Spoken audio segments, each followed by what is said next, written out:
All right. All right. All right. Everyone can hear me in the back? Yes, I got a thumbs up.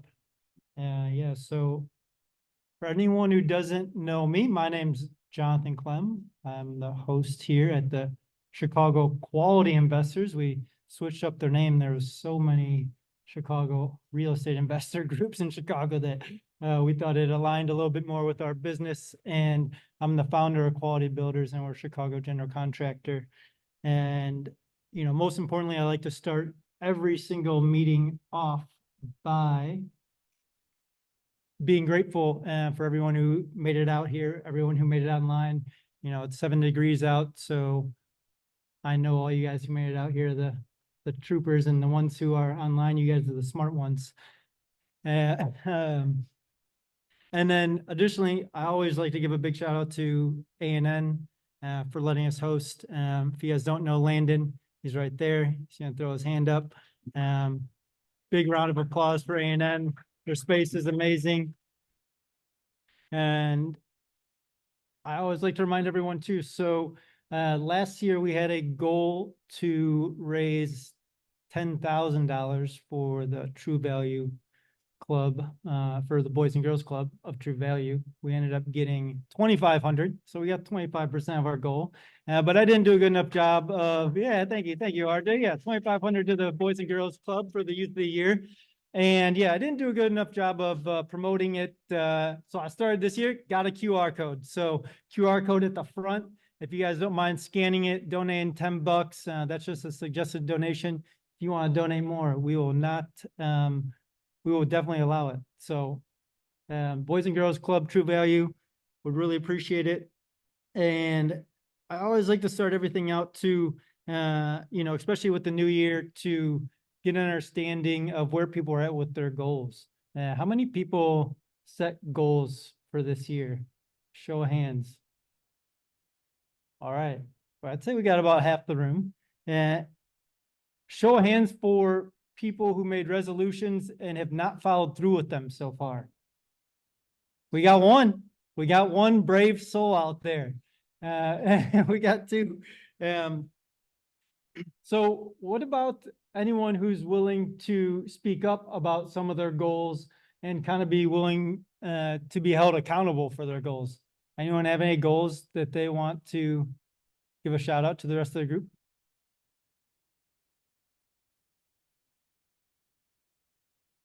Anyone? RJ, I saw the first hand. What do you got?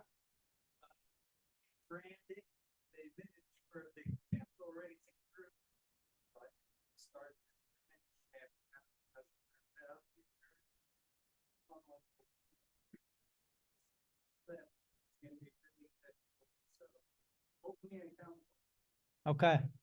So we're going to hold him accountable. He's going to set up his capital raising funnel and everything goes with it. I got a huge help for the funnel, $100 million leads, Alex Hormozy book right here. So for speaking up and being brave, we got the book for you. I got it.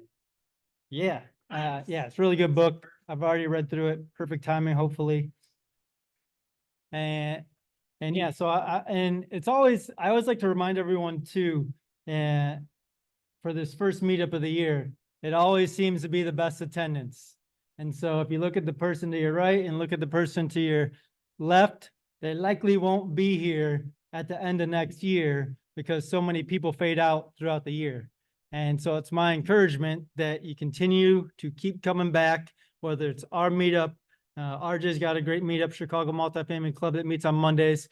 Any other meetup where you're getting around like-minded individuals going in the same direction as you, because rowing by yourself is going to take a lot longer than rowing together. And that's kind of what we're all about here. Our group is rowing together so that we can, live in abundance and grow together.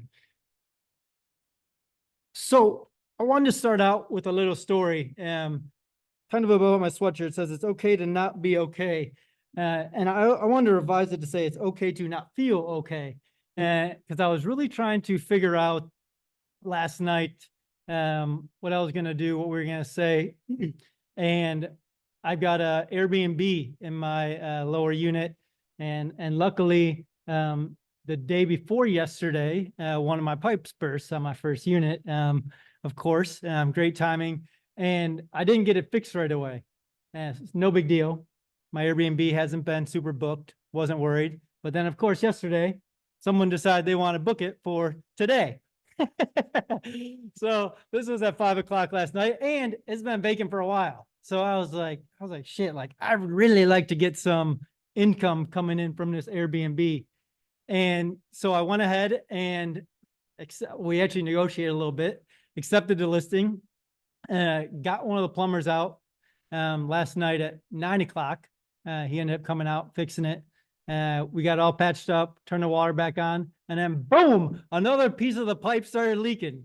It was crazy. Got it fixed again. It's 10:30, turn all the water on, leave the hot water on. Hot water's not running. I'm like, son of a gun. Use some other choice words that I'm not going to say live, and then turn the shower on. Shower's not draining, no hot water, no Airbnb is going to happen. Canceled the guest, was up till like 11:30 or 12, super frustrated. And I wasn't feeling okay. And I didn't know what I was going to say this morning. Didn't have a good idea. You know, it's always tough to get up in front, say some things. Super appreciative for Julio to be willing to get up in front of everyone and get questioned about things that, you know, we're uncomfortable about. And I think one of the things I always try to remind myself and remind everyone else is, you know, the key to success is being willing to get uncomfortable on a regular basis and make uncomfortableness your comfortableness. And so I actually woke up at 4:30, started working on a little deck that I could share about, mainly just about my experiences in my journey. And so I'm going to start with that. It's up there on the screen. So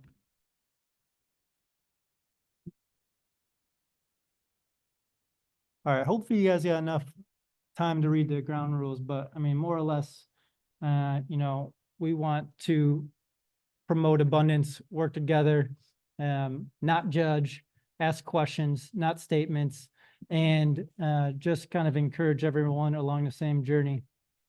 I did a similar presentation same time last year. I think it was called the key to self-fulfillment. This one is awareness is the key to life, is one of the main things I believe more than anything to be true.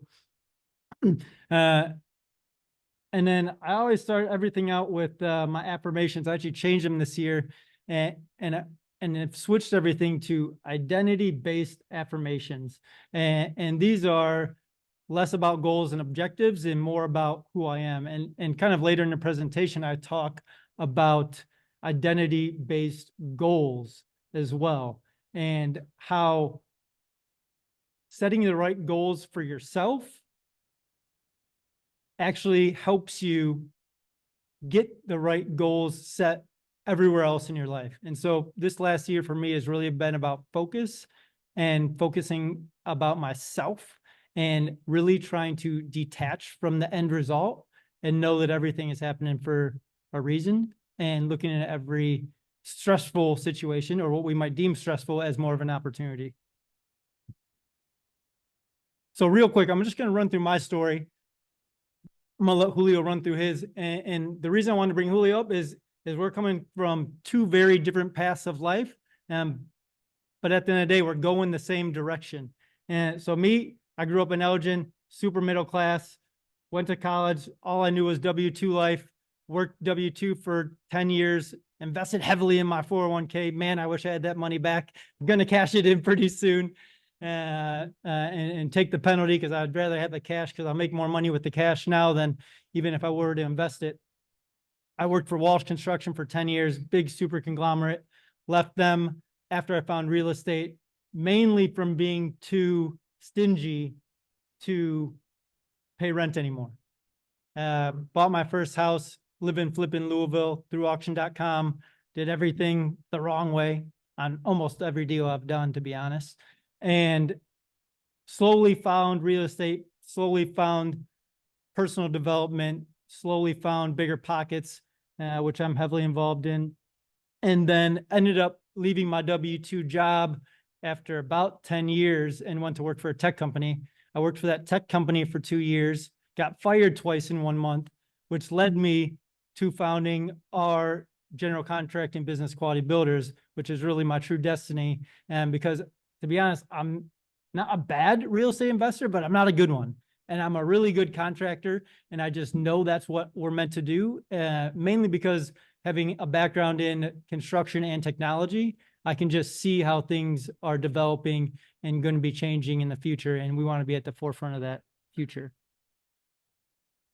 And I guess lastly too, I'll just end is, you know, in the last year or two, I've really found my personal identity, like who I am, through my faith and just through a lot of soul searching, reflection, and journaling, meditation, things that help me slow down to really understand who I am and how I got into the position I am in now. Julio. All right. I'm going to let you give your story here real quick so people can get to know you. Thank you, John. Thank you for having me. Hello, guys. My name is Julio. So, let's see. So, I got started in real estate in 2021, essentially. My story, from, I guess, from the beginning, we had here, I was born in Mexico, actually. So, I am an undocumented immigrant, and I go through different challenges. That's what he said. We come from two different paths. So, came here to the United States when I was 2. I turned 3 here. Been here ever since. Went through life not really knowing what it really meant until I got to high school. But I thought it was just pretty normal. But it's not a big deal. Learned that a little bit later on around high school. Started working when I was 14, washing dishes, just because that was the example set in the household. Family worked hard. I was 14 technically, and then later on I turned 15. But yeah, that was in 8th grade. Started washing dishes, and ever since then, just worked. And my mindset was just save money. Just work hard, save money. We'll figure everything else later. Decided not to go to college and just said I'll do real estate.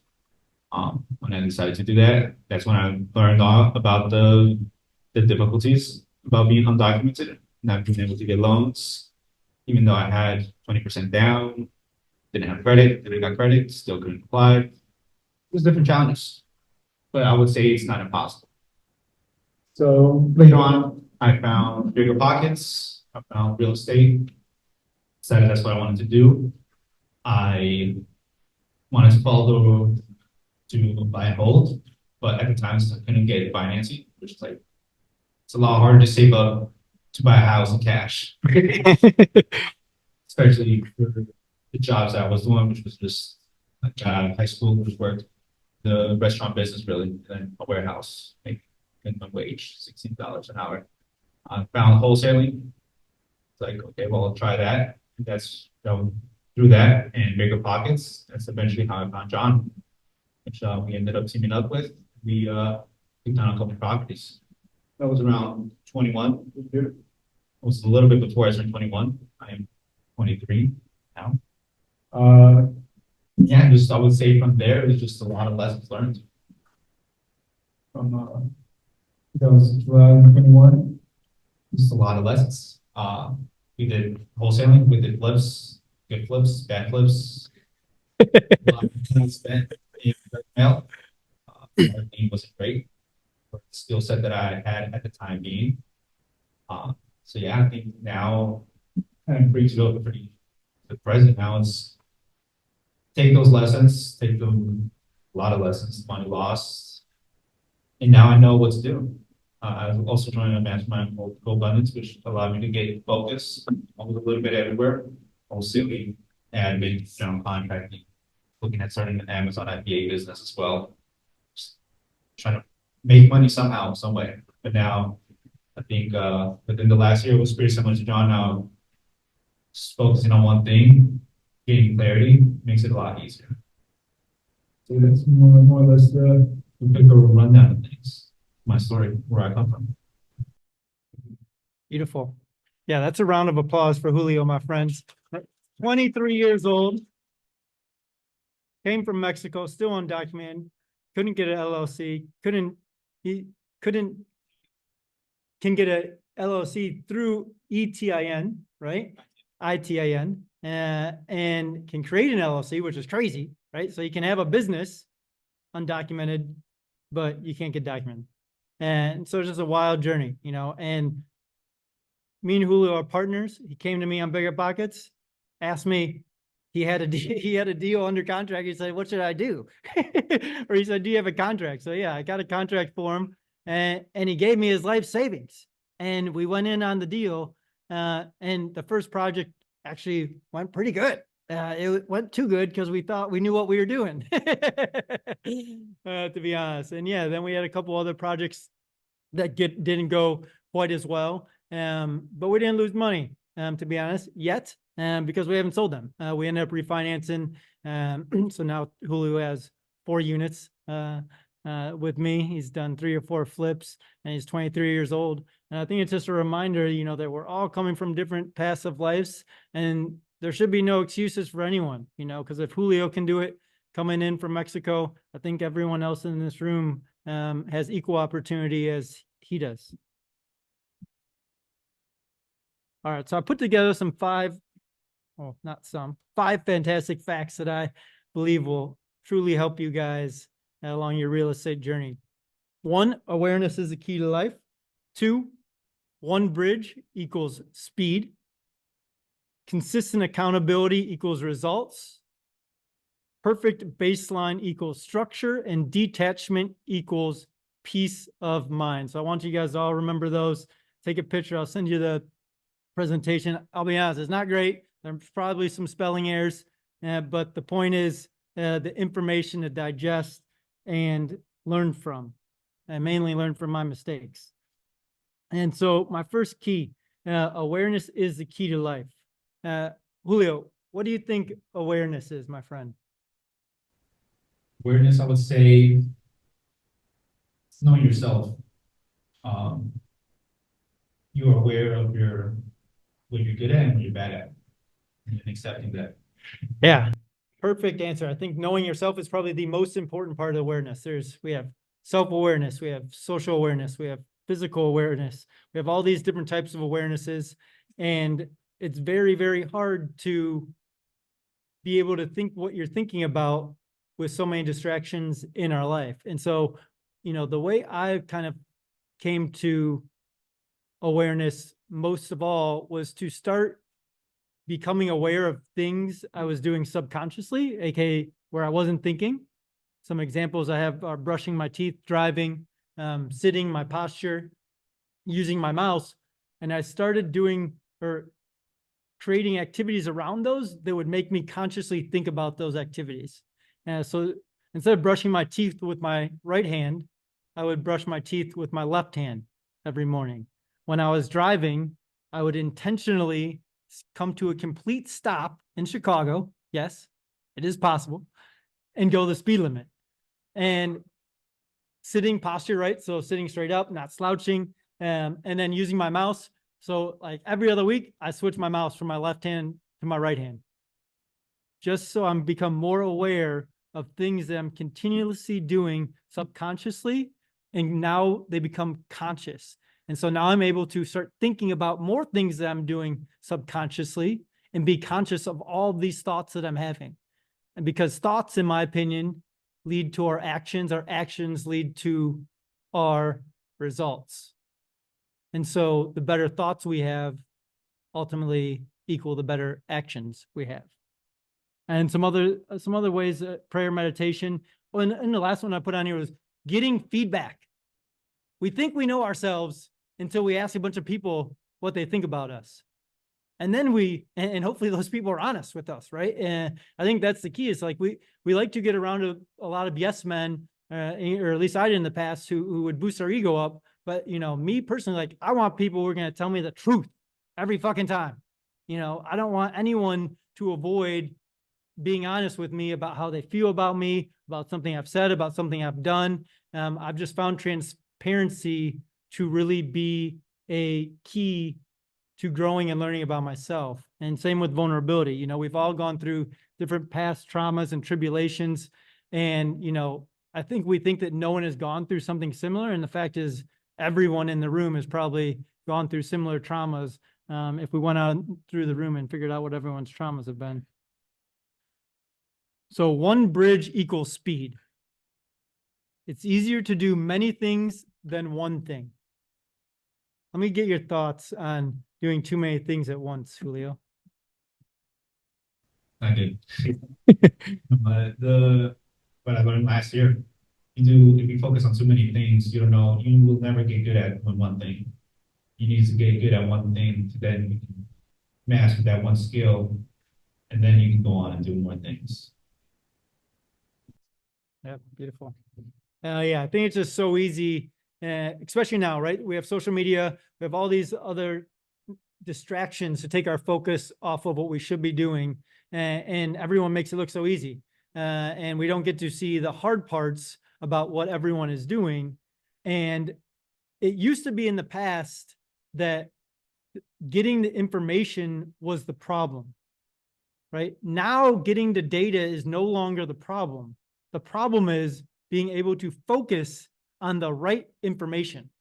You know, me personally, I get information overload, right? We get ads from every little thing. Our cookies are filled up, not the cookie jar, but on our website, they know exactly where they're going, right? Everyone is watching everything we're doing. And the biggest, expense is advertising and the cost for our mind and our attention.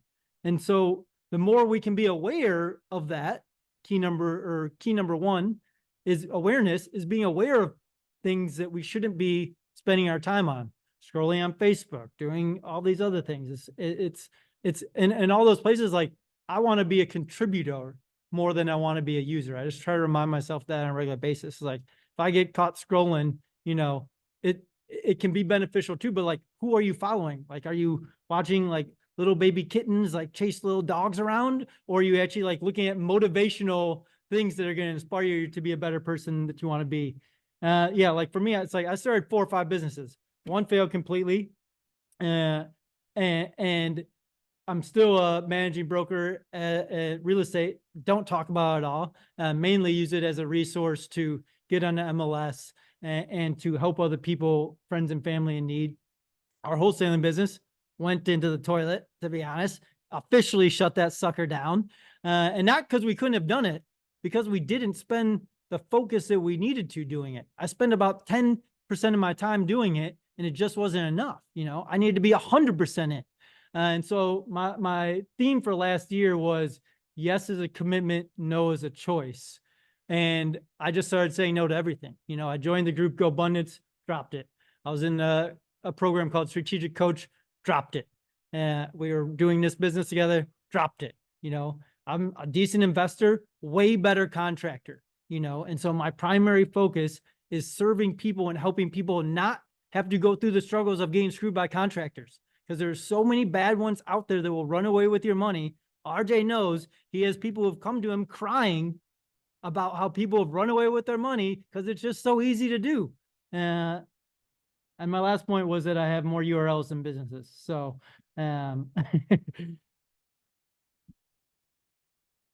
number 3, consistent accountability equals results.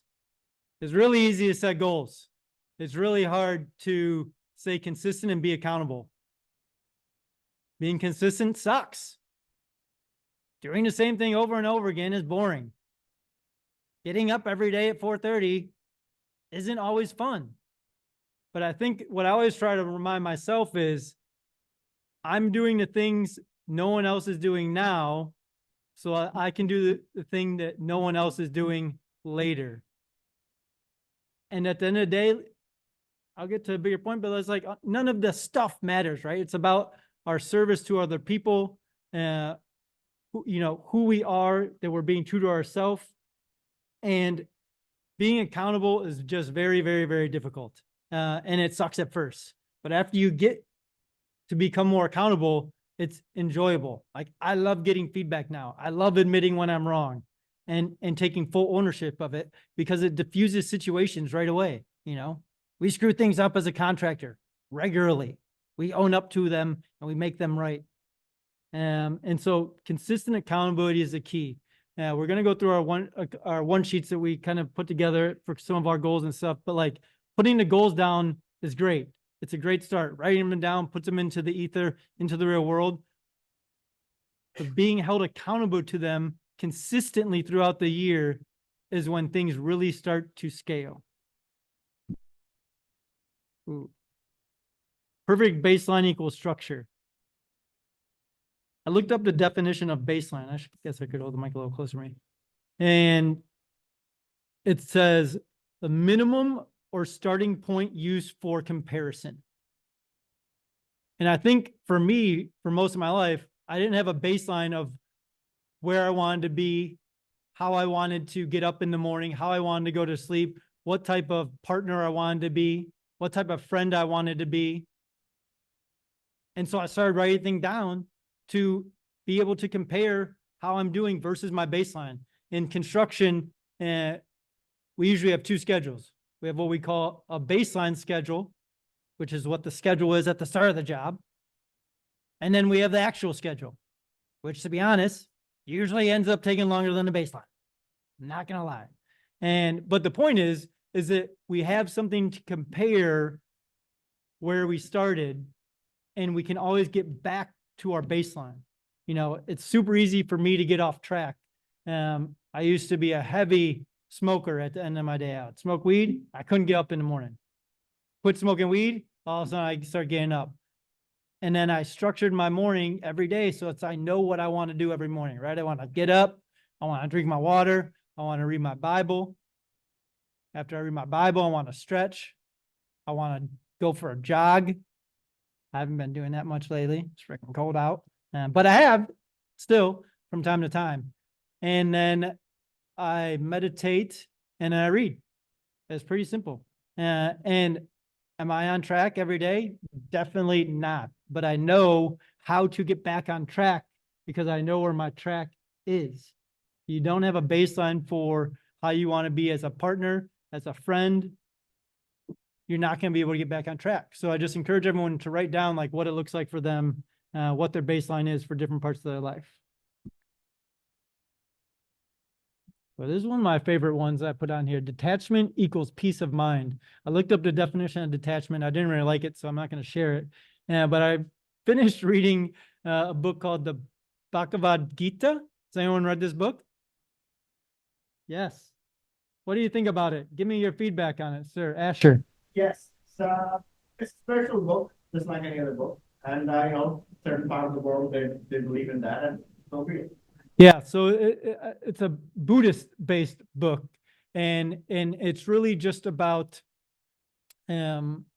understanding how life works for them and understanding energy. It was funny because in the book, it talks about Robert Oppenheimer. And so I don't know if anyone's seen the book or read or seen the movie. Has anyone seen the movie, Oppenheimer? Okay, multiple people. Yeah, so basically it was when we were building an atomic bomb to potentially blow up the world. And so it basically talks about energy is really what the book is about, and how really a lot of us view ourselves as separate from each other. But if we really break down like what everything is, this table, these microphones, everything is made up of energy, which means everything is really just space, and there's really nothing here. It's just what we're perceiving through our different senses, our eyes, our smell, our touch. But really, there's a higher version of ourself above all these senses. And detachment is the word they use most often that I really loved, because we come into this world and we just are continually inundated with advertisements to get attached to things, get attached to money, get attached to different types of clothing. And when we can release attachment from all these external things in our life and really figure out about like who we are, where we are spiritually with whatever that is for you, we lose all that stress and anxiety that comes along with being attached to things and having certain expectations for how things should be. If we don't have expectations for our goals or our results, we can't be let down that we didn't get them.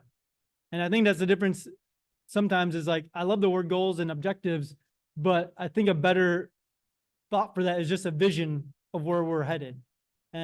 Because if we have a vision, we don't have to be attached to the result because we still know no matter what, we're going in the right direction. All right, 5 fantastic facts for you guys again. Awareness equals the key to life. One bridge equals speed.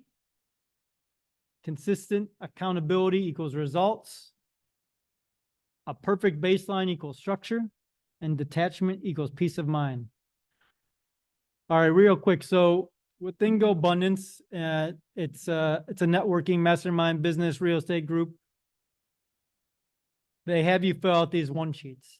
And basically, it's kind of different objective goals for the year. And for me, this is the one thing that really changed my life because opposed to just having business goals, all of a sudden I started having other goals in different pillars of my life. And so here you'll see you have health goals, spiritual goals, lifestyle and adventure goals, personal growth goals, financial goals, friends and family, and business. And once I started understanding and prioritizing the other goals in my life, you actually see on my one sheet, like, I don't have any financial goals.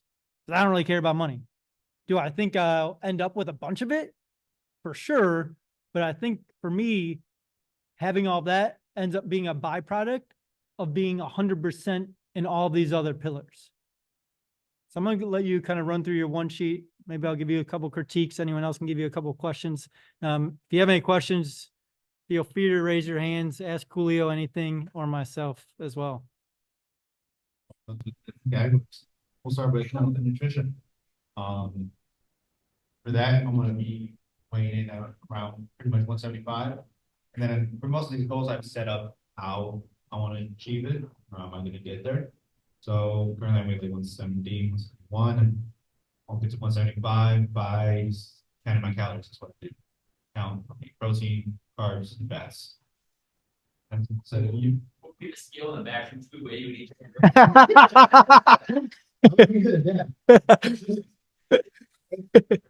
Saturday. Yeah, so it depends on the time of year. Right now, once they're open, probably 175 sooner than later, but I want to maintain and stay at 175. That's the thing. And just touch it and then drop it back down. Another thing there is my knees. I have bad knees. I injured myself probably a good amount when I do work out. How do I do that? More stretches and mobility workouts with ankles over or hips. Essentially, that's what it is.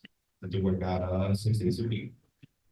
As far as spiritual and contribution for there, I want to put goals, and overall, I want to put goals that are more realistic. So maybe I'm not doing everything once a week or every 2 weeks or something like that. I want to keep it more realistic. So journaling, I think just putting down your thoughts, whether it's business, whether it's personal, whatever it is, it just gets to write things out. For there, I just put journaling every other week. Put your thoughts down, whatever you're going through, however you're feeling. After that, I say gratitude. I think it's very good to be grateful for the littlest of things that we have. The lights, your switches, the covers, people, many things. It all came together for you to be able to use it. So I think just being grateful for the littlest of things, even on your worst days. There's always something positive to look at. Next one is lifestyle and adventure. For that is the lifestyle. That's what I put. Trying not to work after 8. I think trying to practice more on Parkinson's law, which is you set up, correct me if I'm saying it wrong, but like whatever the deadline is, you'll give yourself as much time needed. So if you say you're going to work until it'll take you till 5, you'll find a way to finish at 5.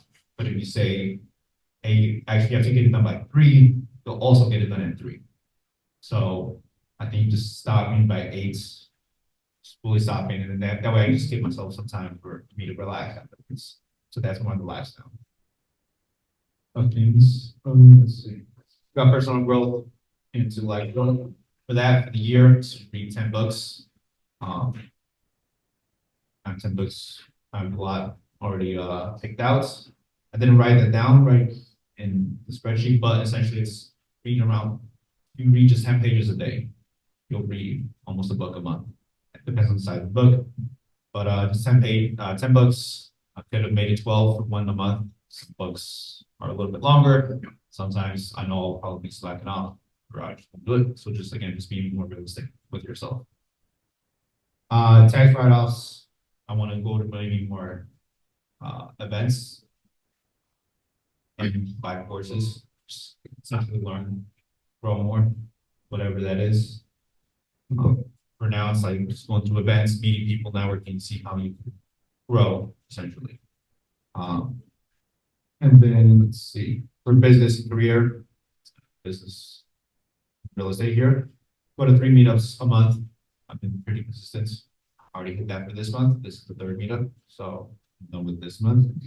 Number of offers, more is always better as well. If I could shoot for 4, but realistically, you could miss one, but make time to go to the 3rd one for sure. Number of offers, it's to make offers. So right now I am focusing on just fix and flipping properties, south suburbs, west suburbs, Will County. How am I going to get the number of flips that I want to do, which I do want to do in 10 to 16 for the year. I think it all just, everything has to be tracked down. So you have to track that down by number of offers. You can look into how many deals you analyze, how many deals you walk, but it's just the number of offers will get you the number of deals that you'll get. For family, friends, relationship, I put here grab food with one family member once a month. I have a big family, so that kind of circulates 2 meals almost for the year. Just getting a long time.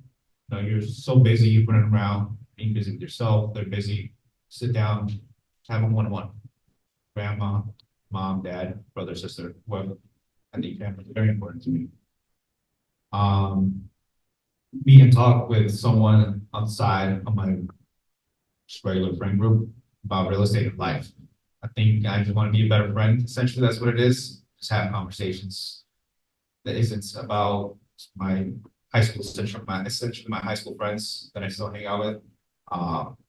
Yeah, whether it's real estate, whether it's just life, just catching up, just essentially making more friends, just getting out there. I have that for what is it, twice a month. Financial investments, I think they have nothing crazy, just bookkeeping. That's once a month. I think the year before I didn't do any bookkeeping. It's like the last year, you're looking back where all the expenses. If you just do it once a month, it won't be as heavy on you. Again, just something simple. Doesn't have to be nothing complicated. And then the last one, environment and tribe, volunteer quarterly. Again, just trying to keep it realistic. Every quarter, you can schedule out some time to go volunteer somewhere, whether food shelter, church, wherever. Keeping back is very important. I'm thinking if you don't have time, or if you don't have money, you got time. And then buying charity, it's $1,000 donate. I think it's just wasn't good for the club. We'll take the 1,000. Feel free to write the check now. Or 10% of our goal. Yeah. So, and I also want to say probably it's also good not to make too many goals. You put too many goals out there, you're gonna fall back on some. If you have 20 goals that you want to do for the year, you probably fail some. It's very disciplined, but I'm not perfect, and I'll stick to it everything to the nickel of that. So I think being more realistic with yourself. Question? Yeah, I have a question. How long do you give yourself if you haven't been meeting these obligations to change your goals? Or do you ever change? Are they set in stone for the year, or do you kind of revisit at 6 months, or? Yeah, so with the one sheet, this is essentially for the year, and then you have to update it quarterly. So this is like the main goals for the year, and then I'll update it quarterly. So quarter one, essentially we're in quarter one. So let's say we're at quarter two, I see I'm falling back on, let's say family. I say, hey, I missed 2 months. Either wrap it up or be more realistic with yourself. Okay, where are you at? Why have you carved out time to spend with your family? So, I mean, I haven't gone through it there, but I think it's just, there's a goal for the year, review it every quarter. I think just reviewing your goals quarterly will help you out as well. All right, beautiful. Yeah, I have mine up here. I'm not gonna run through all of them. Everything's pretty well detailed out for me as far as number of days I want to do everything. The one thing I'll point out that I like that I did though is I put out kind of a theme for each of the pillars. So for nutrition and health, I want to be in the best shape of my life. For spiritual and contribution, I want to love and give first. Lifestyle and adventure, I want to have continuous first. Personal growth and intellectual, I want to never stop learning. In my relationships, I want to be 100% present. In my environment and tribe, I want to be engaged. My family is the same, 100% presence. And then financial and investment, I just has byproduct. And so I just know it's going to be a byproduct of everything else I'm doing. So I don't have any specific financial goals.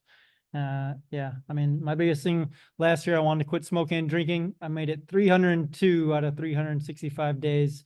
So that's a big win for me, but it's on there again. So I'm on track again. I'm in day 20. So 345 more days ago, or 46. And yeah, I got some other random things. I want to do improv comedy. I want to write poetry, which is a super random thing to do. I want to do the Chicago Triathlon. I did a Chicago Marathon last year. Well, than that, a lot of these might stay on here forever. I pray in the shower on my knees daily, which is a fun tip. If you want to talk about surrendering and detaching and letting know that things are out of my control. I journal every day. And I do 3 wins at the end of my beginning of my day is 4:30 a.m. gratitudes, Bible, 1 hour reading, stretching, running, yoga. The end of my day though, that's one thing I think if anyone can commit to is having a routine for the end of the day. You know, it's easy to have a morning routine, but I found if I end my day right, I start my day right. And so I stretch, I write down 3 wins. I do a little bit of breath work or meditation, and then I pray. I want to sign up for Toastmasters, so public speaking. I know I can do a better job doing that and be more prepared. And really, that's about it that I'll cover. I'll leave it up there. Mine's a little bit different. It's just an older version of it. But yeah, I encourage everyone. And I guess the most important part too is like, it's easy to have the goals, but you have to track them. So for me, I have an app called Habit Share in the lower left corner of my screen. I update it every day. I know all of my numbers every day. And it's also cool if you join it, then when your friends update their habits, you can see them updating it. So if anyone wants to get more accountable, you can join the Habit Share Club. I think that's all we have.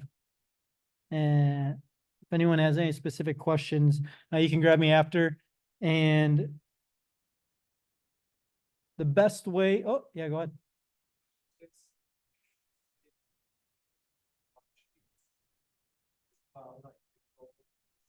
Yeah, so I brought some that you can have blank ones. So if you want one, grab one. Landon can hopefully make some copies for us too. Yeah, and then yeah, I have those. And then yeah, for us, I was just gonna remind everyone we do a virtual project walkthrough of one of our projects the first Saturday every month. So that's going to be February 3rd. And yeah, continue to come. Like I said, people will stop coming. The people who get involved are the ones who continue to grow. Find other meetups. Introduce yourself to the hosts. They're all going to know the right people to work with in the business. And so, you know, come up and talk to me if you need anything specific. I'm always happy to help anyone and everyone with anything you might need. Lenders, you give Landon. So there's my referral already. So talk to him. But yeah, if you need real estate agents, contractors, I know a couple. And anything else. Otherwise, I just remind everyone to get comfortable being uncomfortable and walk up to someone you didn't know at the meetup because 95% of the people want someone to come talk to them. So be part of the 5% that walks up to someone you don't know and introduce yourself. Thank you.